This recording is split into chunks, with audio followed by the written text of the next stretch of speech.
बोलिए श्री सदगुरुदेव की जय। सदगुरु श्री कबीर साहब जी कहते हैं, मनुष्य के अंदर विशाल शक्ति है, क्योंकि जीव तो अजर अमर खंड है ही, इसमें तो कोई शंका वाली बात नहीं। ये अमर है। अमर का मतलब कहीं मरता नहीं है। और ये जगत अनादि है, जगत भी अनादि है, ये भी कभी मिटता नहीं। पृथ्वी कभी मिट नहीं सकती, जल भी कभी मिट नहीं सकता, अग्नि भी मिटती नहीं और वायु भी नहीं मिटती। ये मिटने के पदार्थ नहीं, ये तो अनादि है। कार्य बिगड़ जाता है और कारण में मिल जाता है, इतना परिवर्तन होता है, लेकिन कारण का कभी नाश नहीं होता है। कारण कभी मिटता नहीं है। इसलिए इन पदार्थों का कर्ता मानना बहुत बड़ी भूल है। सदगुरुदेव जी ने पुकार के समझाते हुए कहा है कि राम तेरी माया धुंध मचावे। हे रमैया राम चेतन जी, तेरी माया धुंध मचा रही है। राम कहिए जो सब योनियों में रमा और नाना मत में वह नाना मतन में प्रकाश हुआ, सो जीव।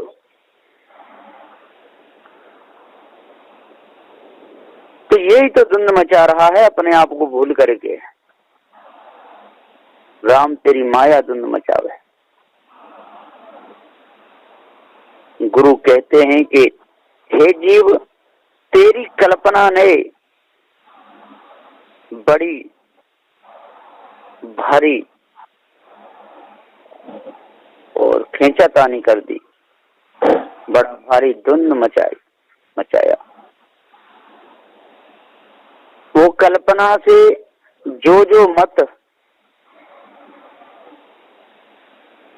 और जो बानी बनी, तो काहू को समझ परी नहीं। सबके सब उसी में बद गए, उसी में सबके सब भटक गए, अपने पथ से गिर गए। कल्पना ने सूर नर मुनि सबको नचाया, देवताओं को भी नचाया, साधारण मनुष्य को भी नचाया, मुनि जनों को भी नचाया, धनपतियों को भी नचाया, गरीब लोगों को भी नचाया, बहुत नचाया। राम तेरी माया धुंध मचावे। गत मत बाकी समझ परे नहीं, सुर नर मुन ही नचावे। उसकी गति मति समझ में नहीं आई। सबके सब बेचारे बड़े परेशान हो गए। कोई काशी में भटके, कोई मथुरा में भटके, कोई जगन्नाथपुरी में भटके, तो कोई द्वारकापुरी में भटके, कोई बद्रीनाथ में भटके, तो कोई रामेश्वरनाथ में भटके। बहुत भटके, गत मत बाकी समझ परे नहीं। सुर नर मुन ही नचावे, और सारे सुर नर मुन नचा दिए। आज भी नाच रहे हैं, आज भी धोखे में फंसे हुए हैं। एक तरफ तो कहते हैं ब्रह्म जानती ब्राह्मणा, जो ब्रह्म को जाने वो ब्राह्मण है, और एक तरफ कहते हैं कि नहीं, ये चारों वर्ण अलग अलग हैं, अपने अपने वर्ण में रहना चाहिए। यदि दूसरे वर्ण में मिले या दूसरे वर्ण की लड़की से शादी की तो वर्ण संकर पैदा होते हैं। ऐसी बात करते हैं उथली झूठी, इनको शर्म नहीं आती। जब ब्रह्म जानती ब्राह्मणा, जो वेदों का ज्ञाता हो, जो ब्रह्म को जान ले, तो वो तो ब्राह्मण हो गया। चाहे वो ब्राह्मण हो, चाहे वो क्षत्रिय हो, चाहे वैश्य हो, शूद्र हो, कोई भी हो। यदि शूद्र है तो कुल में जन्मा है वर्ण के हिसाब से। और यदि वो ज्ञानी प्रखर पंडित हो गया, है ना, उसको पूरी जानकारी हो गई, ब्रह्म का ज्ञान हो गया, तो वो ब्राह्मण हो गया। अब वो ब्राह्मण की लड़की से यदि शादी करता है तो वर्ण संकर कैसे पैदा हो सकता है? ये बिल्कुल झूठी बात। ये गपोड़े लोग बैठ बैठ के ऊंचे सिंहासन पे और जनता को भरमाते रहते हैं। यदि क्षत्रिय है, 4 वेदों को पढ़ गया, 6 शास्त्रों को पढ़ गया, 18 पुराणों को पढ़ गया, ब्रह्म ज्ञान में यदि वो पूर्ण हो गया, यदि ब्राह्मण की लड़की से शादी करता है या शुद्ध की लड़की से शादी करता है या वैश्य की लड़की से शादी करता है, वर्ण संकर पैदा नहीं होता। ऐसा होता ही नहीं, मनुष्य है। इसी प्रकार से वैश्य है, प्रखर पंडित हो गया, ज्ञानी हो गया, और यदि वो तीनों वर्ण की लड़की से शादी करता है तो वहां पर वर्ण संकर का कोई लेना देना है ही नहीं। यह कुछ झूठी बात है। इसी प्रकार शूद्र है, प्रखर पंडित हो गया, ज्ञानी हो गया, ब्रह्म को जान गया, फिर वो शूद्र का। इसी प्रकार सदगुरुदेव जी पुकार के थे, ये 4 वर्ण तो मनु महाराज ने बनाए, ये तो सारे के सारे मनुष्य हैं। चाहे वो ब्राह्मण हो, क्षत्रिय हो, वैश्य हो, शूद्र हो, ये तो अलग अलग मनु महाराज ने इन मनुष्यों का विभाजन कर दिया, बांट दिया अलग अलग। और उनमें से भी यदि कोई किसी की लड़की से शादी करता है तो वर्ण संकर पैदा नहीं है। ये बिल्कुल झूठ है। मनुष्य जाति एक है, पशु जाति एक है, पक्षी है, पक्षियों में अलग अलग प्रकार हैं, पशुओं में अलग अलग प्रकार हैं। इसी प्रकार से गोरे मोटे लंबे ये मनुष्य में, लेकिन मनुष्य की आकृति एक है ना। और पशुओं में अलग अलग है, उनकी पहचान है। पशुओं में जातियां हैं, लेकिन मनुष्य में नहीं। मनुष्य की कोई पहचान नहीं है। मनुष्य तो मनुष्य है, मनुष्य जाति एक है। तो हे भैया राम, तू क्यों धुंध मचा रहा है? हे चेतन जीव, तू क्यों धोखे में फंस गया? हे चेतन अविनाशी, क्यों तुझे 4 वर्ण मनु महाराज ने बनाए, इनमें तो क्यों दखल डाल रहा है? क्यों धुंध मचा रहा है? क्यों एक दूसरे को लड़ा रहा है, झगड़ा रहा है? इस लड़ाने में, झगड़ाने में कोई लाभ नहीं है। तो राम तेरी माया धुंध मचावे। तेरा मैया राम, तेरी माया बहुत धुंध मचा रही है। तू बहुत अपने आप को संकटों में ग्रसित कर रहा है।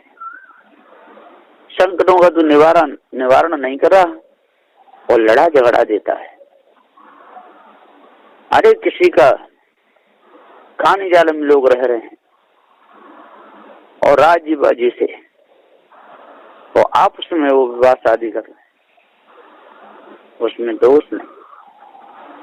माता पिता की मर्जी, उधर भी मर्जी और इधर भी मर्जी, तो उसमें दोष कहां से आया? सदगुरुदेव जी पुकार के समझाते हुए कहते हैं, मनुष्य तो मनुष्य है, ये दोष रहते।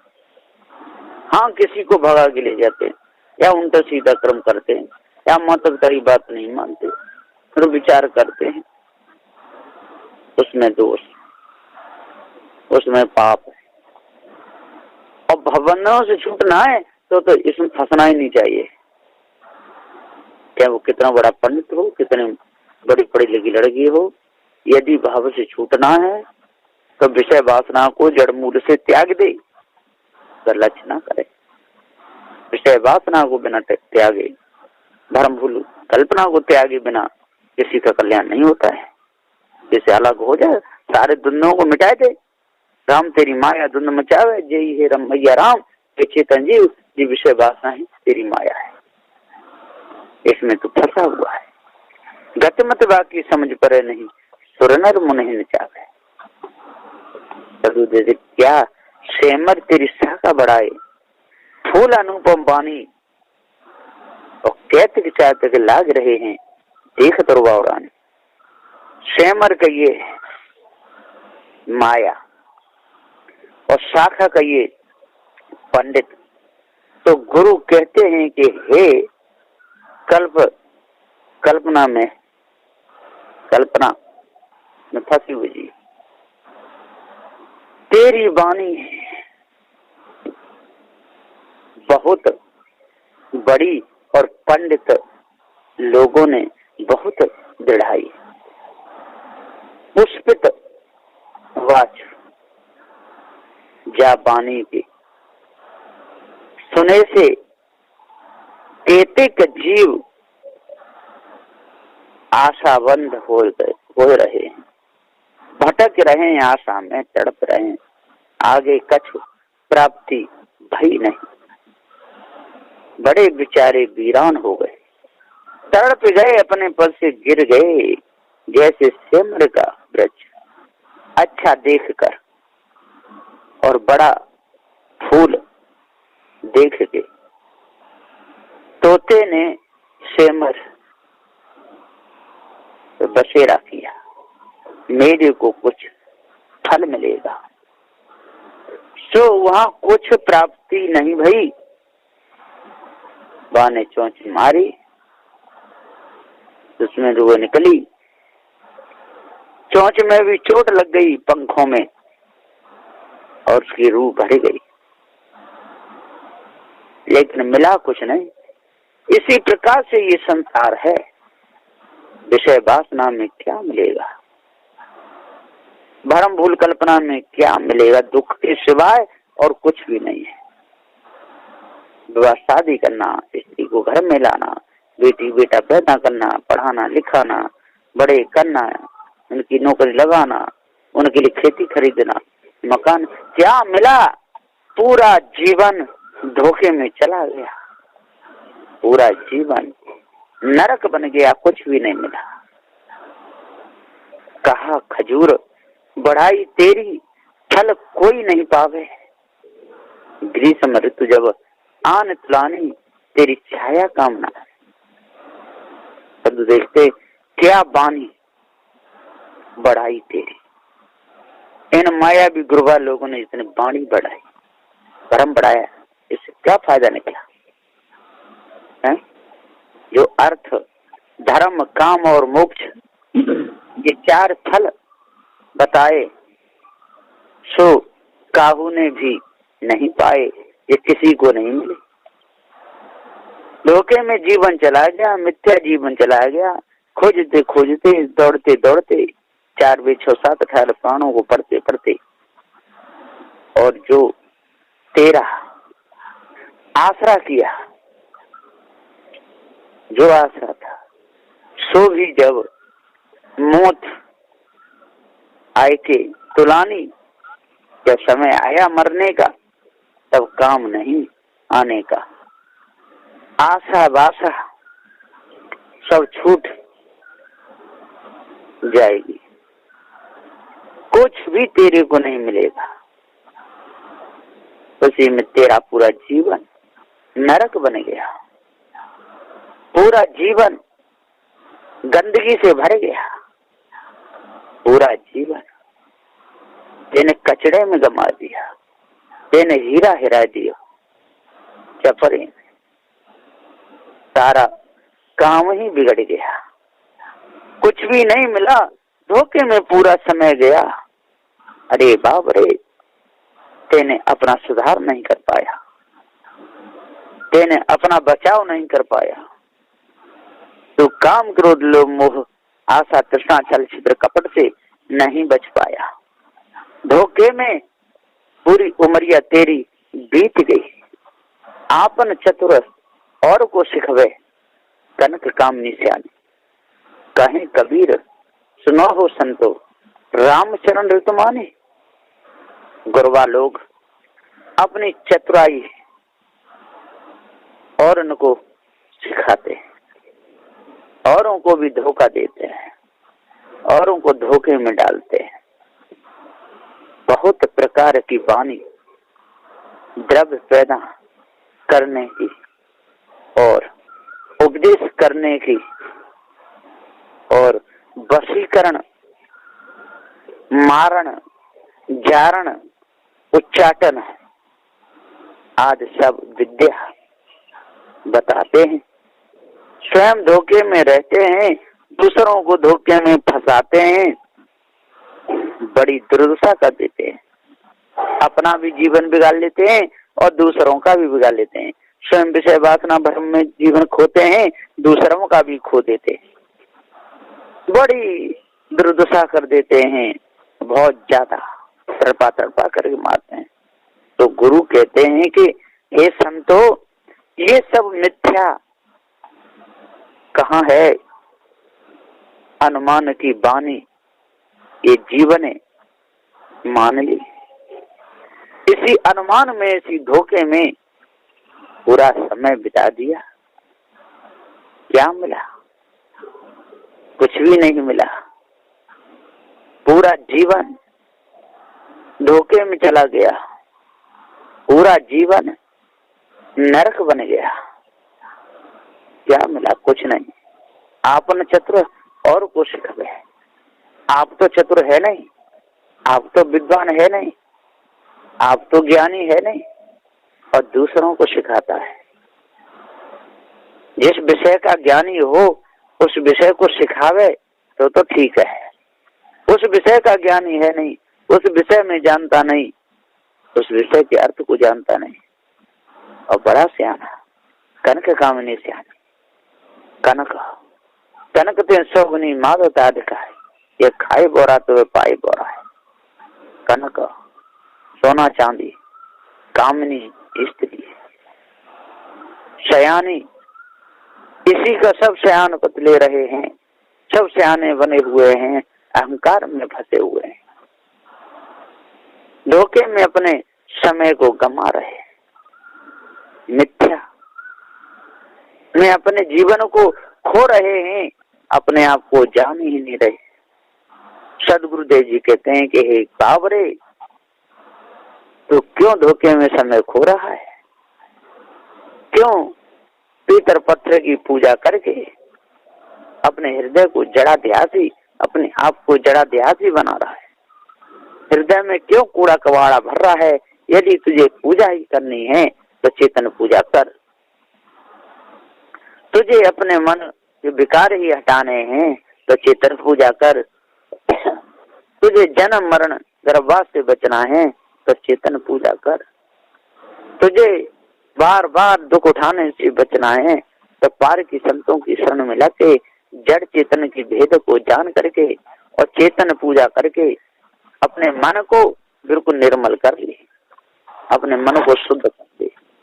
तब तेरी पूरी कसर मिटेगी, तब धोखा तेरे अंदर से दूर होगा, तब तेरा अंतःकरण पवित्र शुद्ध साफ होगा, तब तेरे हृदय के विकार पूरी रीति से मिटेंगे। और दूसरा कोई उपाय हृदय के विकार मिटने का नहीं है। इसलिए आप चतुर और को शिखवे। सदुदेव, तू यदि चतुर है, तुझे ज्ञान है, तुझे भाव से छूटने का ज्ञान है, जड़ चेतन का ज्ञान है, तो जड़ चेतन का ज्ञान करा, जड़ चेतन का ज्ञान भेद समझा, है ना। जड़ाध्यास को मिटा करके चेतन पूजा की तरफ मनुष्यों को लगा, इससे उनका अंतःकरण पवित्र हो, अंतःकरण शुद्ध हो, अंतःकरण की कालमा निकले, जिससे तेरा भी भला हो और तेरे पास में आने वालों का भी भला हो। तो आपने चित्र और कुछ हुए कनक कामनी से आनी, और कनक कामनी का सारा जो भ्रम है इसको तू हटाने का उपदेश दे, जिससे तेरी भी विजय हो और दूसरे की विजय हो। कहीं कभी सुनो संतो रामचरण ऋतुमानी। लेकिन सदगुरुदेव जी पुकार के समझाते हुए कहते हैं कि जिसने ब्रह्मैया रामचेतन जीव को जान लिया, जिसने पार की सदगुरुदेव के वेद को समझ लिया, सभी प्रकार की क्वाद जिसने त्याग दी, जिसने अष्ट महासाधकों को धारण कर लिया, तो रामचंद्र ऋतुमानी उसे पूरा पता चल गया कि चेतन जीव ही सत्य है। और जो अपने से भिन्न जो मान करके लोग भूले हुए हैं, जो धोखे में जो लोग भूले हुए हैं, वो धोखा किसी काम का नहीं। धोखा तो धोखा है। धोखा तो काम में, क्रोध में, लोभ में, मोह में, आशा में, तृष्णा में, छल में, छिद्र में, कपट में डुबा देगा। तो सद्गुरुदेव ने इस शब्द नंबर 13 में कितना अच्छा उपदेश दिया, कितना बढ़िया समझाया। यदि फिर भी यदि किसी के हृदय के फाटक ना खुले, है ना, श्रवण दे करके ना सुने, नेत्रों से देख करके ना सुने, तो इसमें सद्गुरुदेव का क्या दोष है? कोई दोष नहीं। इसलिए अपने आप को जानो और भ्रम भूल कल्पना विषय वासना को मिटाओ, तब पूर्ण शांति मिलेगी। बस इन्हीं वचनों के साथ में मैं अपनी वाणी को विराम देता हूँ। बोलिए श्री सद्गुरुदेव की।